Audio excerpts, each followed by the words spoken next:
any attempt to ever butch it up has just been so unsuccessful, and I just feel so weird. Not quite like dressing in drag, but I just feel so bizarre that I think that the one thing that I can like point to would be my visible body hair. And so like if I were going somewhere, and so a couple of years ago I was at the Philly Trans Health Conference that happens every year. It used to happen in June, and they've changed the time. So I was going to the big, like, massive queer dance party that they have that weekend when trans health is happening.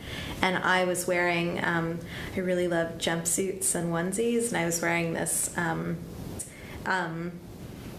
it's like maroon shorts and strapless jumpsuit with all this like gold lame all over it, and really dark maroon lipstick, and I looked like ridiculously hot.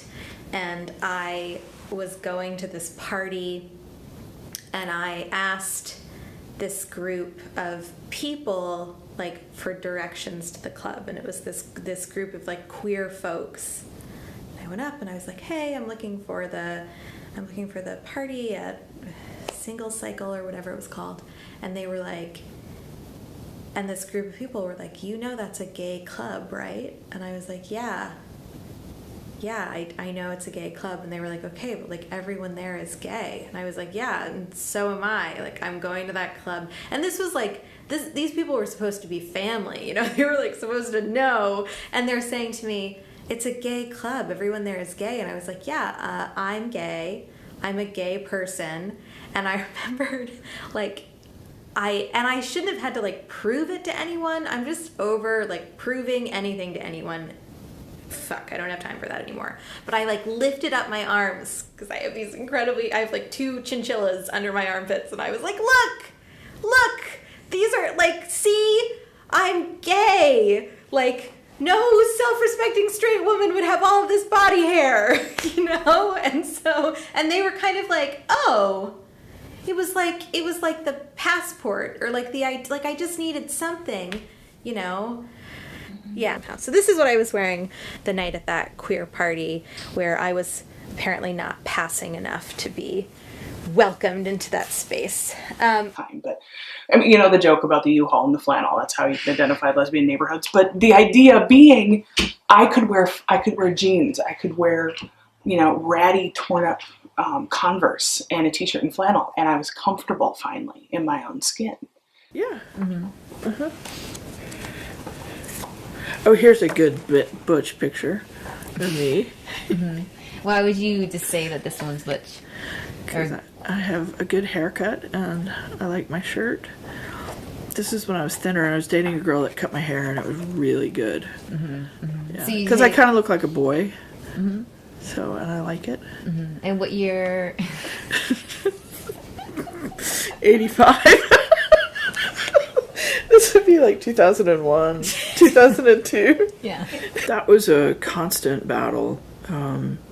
Probably by the time I was in 2nd or 3rd grade, I started, she would still dress me, and but I had clothing that I had in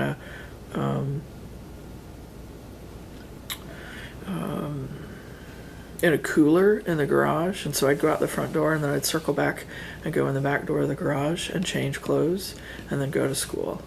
And you know, sometimes I'd remember to put the other clothes on, and sometimes I wouldn't. And my mom had 4 younger siblings, and so she didn't really notice.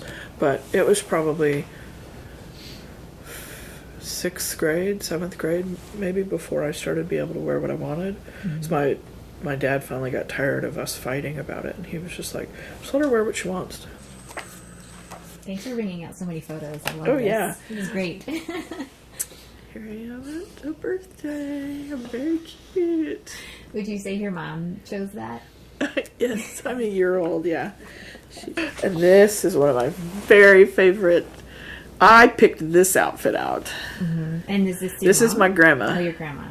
Yeah. Mm-hmm. So I loved those white jeans jeans and that belt buckle. And that happening jean jacket. Yeah. I love that. That's one of my most favorite outfits. And to always kind of be on the front lines, like,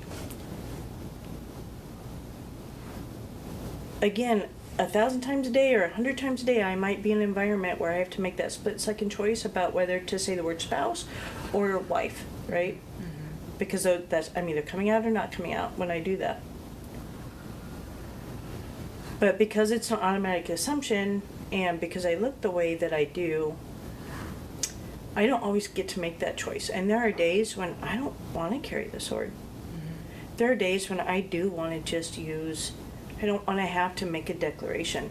I'm gay, or I'm married to a woman, or there are days when I'm just tired and I just want to be able to easily move through this interaction and move on. And I can't because of the way I look. You know, now that it's more normal body shape and I feel like I'm not having to struggle with wearing button downs that are spreading because my chest is too large, or I can't wear a shirt because though they made it larger to fit a bigger body style, they didn't account for the fact that you grow that weight in different areas. So my hips are going to widen a little bit more than someone that's wearing the same shirt that's thinner. But now things are fitting better, so it's not as unpleasant. I actually enjoy going shopping, and I'm excited that I'm fitting into better clothes, and I feel like there are more options for a smaller size with the female frame, whereas my mother, lucky her, shopping where she does, everything's box cut anyway, and everything, tends to fit in their actual measurements to figure out what size you wear. So it sounds like it's more about size, and not necessarily about sexuality or the intersection of how sexuality and expression might come into play. That's not really, and only really because I don't shop in the men's section, which it would be. I stay with the feminine clothing sizes and like that, or clothing sizes. I shop more femininely. Yeah. But it's just, with the restrictions of what you can get, it's just, I tend to opportunistically shop. So you want to just tell me about Yeah, all right. So this one I'll take off the hanger because, I cut off the little strappy things that hold it on. This was a big party dress. So this was something I did wear to the gay bar for very nice nights out on the town.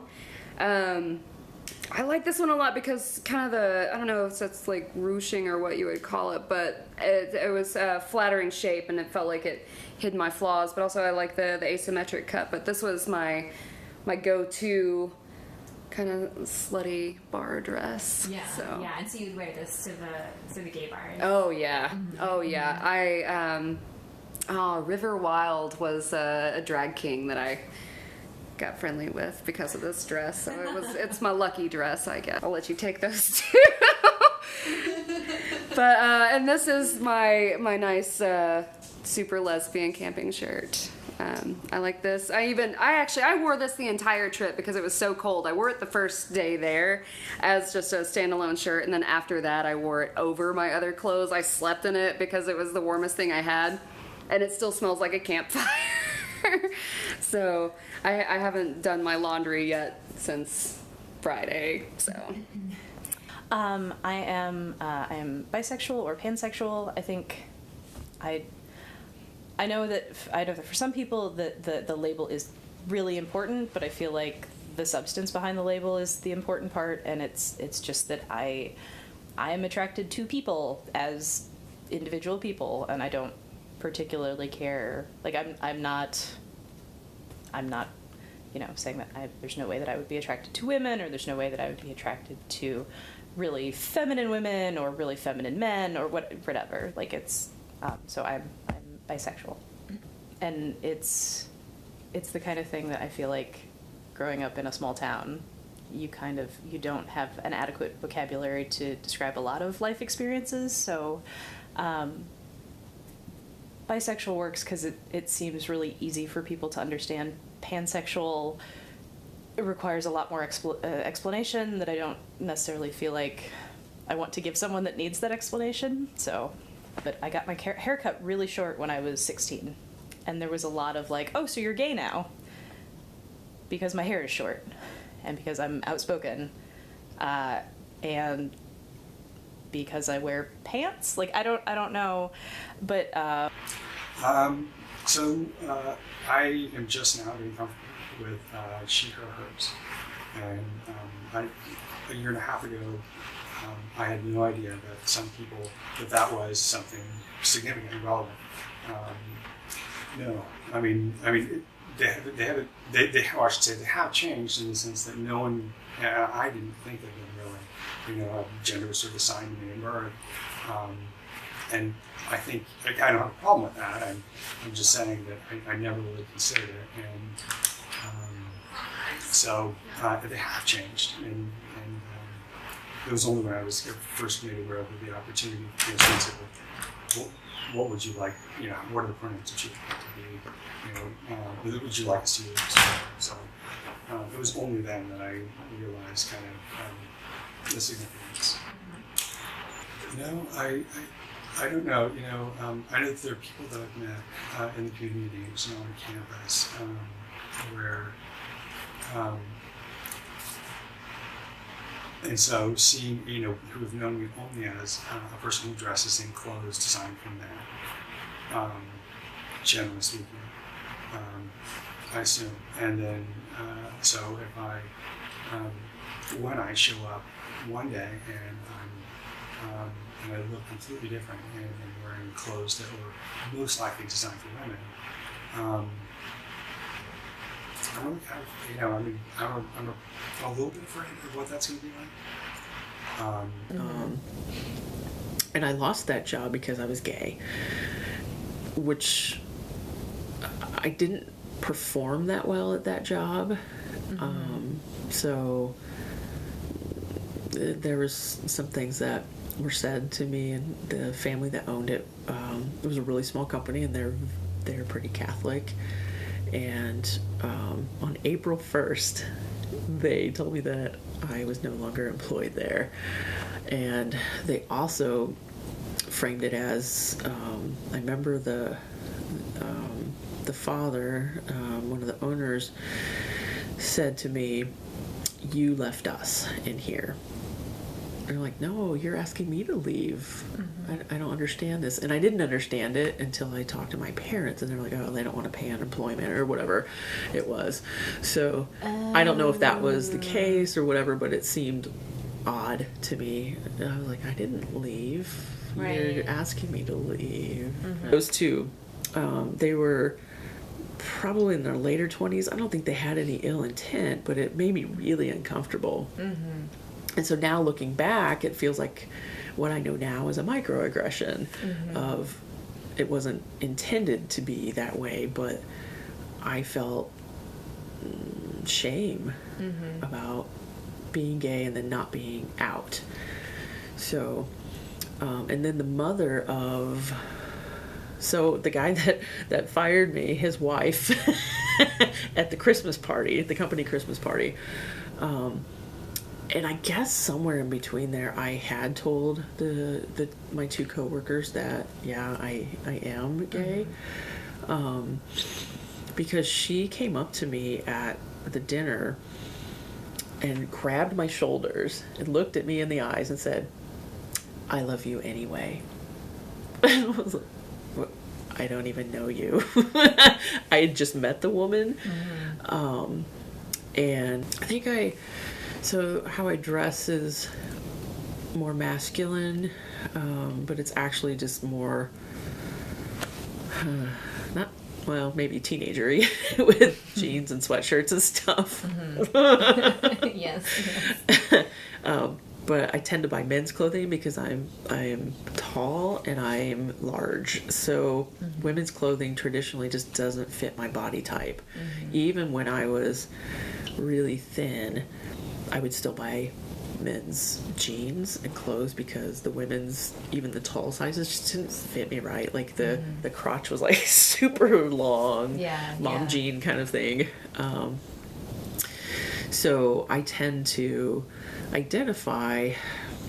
I always joke about this with my friend, that I look a little more masculine in my presentation, but I'm a delicate flower on the inside. So, I still like being a woman.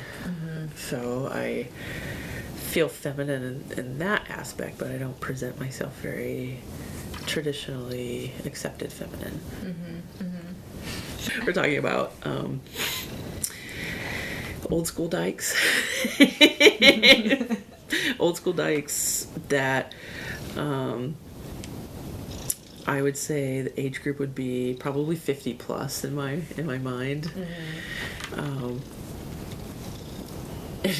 I can just like hear them in my ear. What are you talking about? Old school dykes. But they are very granola looking, short spiky hair, that kind of stereotype, ill-fitting pants. they're just that much too short. Kind of more butch looking, more masculine presenting. That's the stereotype that's in my head. Yes.